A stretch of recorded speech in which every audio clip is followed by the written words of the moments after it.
Welcome to my shop. I'm Earl. This is Earl's Small Segment Shop. Yeah, I've had people tell me, oh, you can do this for money or you can do that for money. One thing I want to say is I don't do any videos for money. I don't sell anything. I don't get any royalties. I get nothing. My whole purpose is to try and get more people interested in doing segment work, and especially open segment work.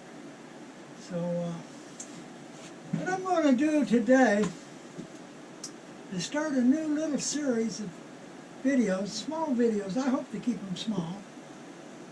And I'm going to call it Back to the Basics series. And like I said, it's going to be a few short videos. I got a new air conditioner. I had to get a new air conditioner in here to help supplement the old one, see if I can cool it off some. I don't know if it's too noisy or not. I hope not. Today I'm going to be doing one on just gluing segments. Now, gluing segments, you think, well, it's just putting segments together with glue. It's very important. The whole idea is to get invisible joints. I've seen a lot of good turnings. I've seen a lot of segmented turnings. I've seen a lot of good turnings ruined by bad joints. Bad joint here, bad joint here. A lot of times it's because the segments weren't fit together. But that's a different video. Today I'm just going to talk about gluing them. There's a lot of things that affect the gluing, really a lot. The type of wood, the type of glue, if you clamp them or not. Of course, if you use a rub joint, which I'm going to do today, just use rub joints. I'm not going to bother clamping them. I just got little segments, and I'm not making full rings. So I'm going to use rub joint. Rub joint makes just as good a joint as a clamp if you do a good rub joint. And then, of course, how well the joints fit together. Now, everybody knows if you use an 80-tooth carbide blade, it makes a much better joint than a 40-tooth blade. Well, if an 80-tooth blade makes a better joint than a 40-tooth, a 160-tooth blade would make a better joint than an 80-tooth. Of course, I've never seen a 160-tooth blade. But sanding disc has 1,000 teeth on them. And if you just take these and just touch them up against the sanding disc one time, you get a much smoother joint. So what I got to do today is I got a bunch of different woods. Now, light colored woods show the joints easier than dark colored woods. And hardwoods usually make a better joint than softer woods. Well, what I got is a bunch of different woods here, some light, some dark. I even got some Macassar ebony. I'm going to glue up without sanding, just cut with the 80-tooth carbide blade. Now some like these, this is just cut with the 80-tooth blade. This one's sanded. This one's sanded. This is soft white wood. This is holly. I'm going to use different glues. I'm going to use Tight Bound 2 glue. And I'm going to use Tight Bound Quick and Thick, which makes a better joint. And get them all glued up. I'm going to sand them back. Then I'm going to buff them. Then we're going to take some close-up pictures of them and see if we can actually see any difference in them. So, what I've got here, first I've got holly. Then I have got, let's see, this must be canary wood. I've got some sycamore. Some of these pieces are junk pieces, ain't good for making regular rings. Got some purple heart. Purple heart, I've got one that's just got one that's sanded. I've got some Peruvian walnut. It's dark, but it's soft. I've got some Paduk. I have got some Wangay that ain't real dark. It's a light colored Wangay. I know, a bit unusual, but it is. Like I said, I got a couple of pieces of Macassar ebony I'm going to glue together just to show how good a good, hard, dark wood glues together. I mean, they make a good joint. So first thing I'm going to do is glue them all up. I'm going to glue up the ones cut with the 80 tooth. I'm going to use tight bound too. I'm going to have a set that's been sanded. Like I say, just touch them with a sandpaper, gets a better surface.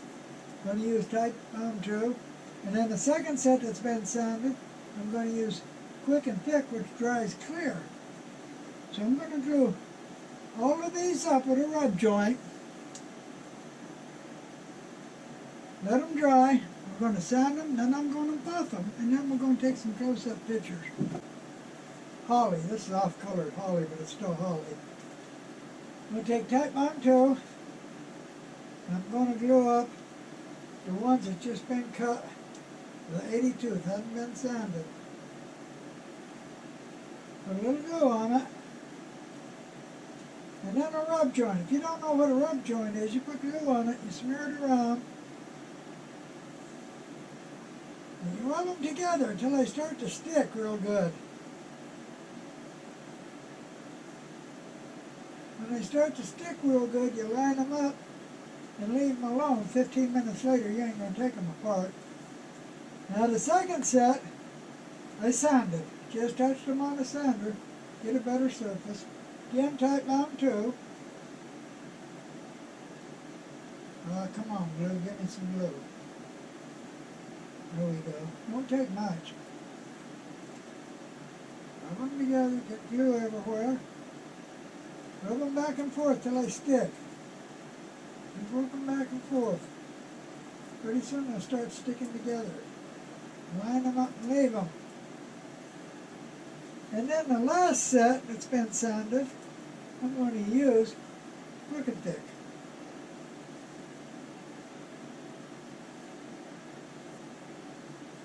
Which dries clear. Otherwise, it's just about the same as tight bound too.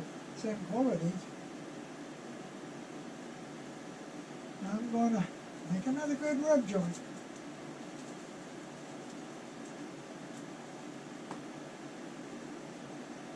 Okay, that's the holly. Set them aside.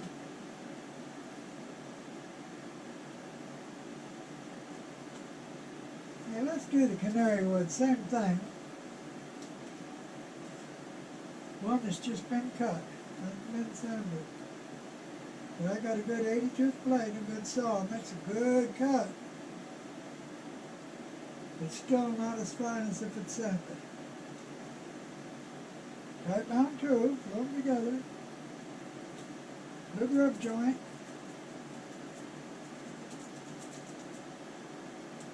Wow, that one's really tight. One that's been sanded with tight bound too.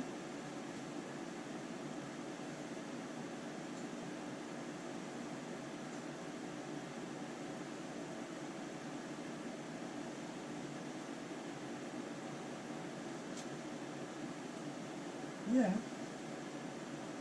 good rub joint. They said a rub joint just as good as a tight clamp joint.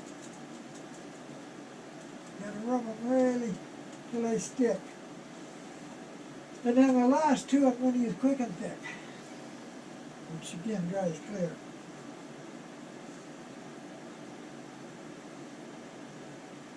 Wow, way too much. That's okay, it'll rub out.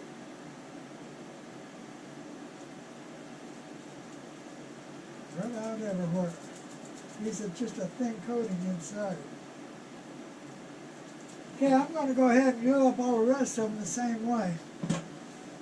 I've got everything glued, sanded, buffed out, polished, and lined up. The way I got them lined up The left side is just cut with the 80 tooth. The middle one is sanded using tight bond 2. And the left side is sanded using quick and thick. It dries clear. That's the same for all of them. Just cut, sanded with tight bond 2, and then sanded with quick and thick. Then I got, starting at the bottom here, I got holly, sycamore, Paduk, canary wood. Then I've got the Macassar ebony, Peruvian walnut, the off-colored wenge. Because of the difference in colors, you can see where they're joined together, but you can't really see the same. And then Paduk, you can't hardly see a thing on the Paduk. Okay, these are glued. I sanded them all the way down. I buffed them out so they're shiny. And I can see some differences. Some of them you can't. Some of them I can. On the holly I can see a little bit of difference. On the sycamore I can see some difference. On the Paduk I can see some difference. On the canary wood it's really hard to tell. Peruvian walnut, I can't really see any difference on them. The wenge, you can see where the joints are, but you can't see the joint itself. Purple heart, you almost can't see nothing on any of them. And of course, Macassar ebony, you can't see nothing because it's so dark. But there isn't really that much difference. I have an excellent table saw. I have a good 80 tooth carbide blade. I have a sled just made for cutting segments. Excellent sled for cutting segments. So I really get a good joint just with a cut. I get a little bit better of a joint sanding them with tight bond 2. And then with quick and thick, of course, it dries clear. So like I said, the sycamore, I can see some difference. I don't know if the camera will pick it up. I'll take a picture. I don't know if the camera will pick it up or not, but I can see a little bit of difference in the sycamore. And I can see some difference in the Paduk. Now, the canary wood, I can see just a little bit of difference, and then the holly the same way. The others, you can't really tell. The dark woods, can't really tell at all because they're dark. So like I said, I'm taking a picture, but I won't guarantee it'll show it or not. So, that's my little video on gluing them. Next video I'm going to do is making a segmented ring using the half ring process, half ring glue up, and pros and cons of it, how to do it. So I hope you can see some difference here, and thank you for watching. Please come back and see my next video. Thank you.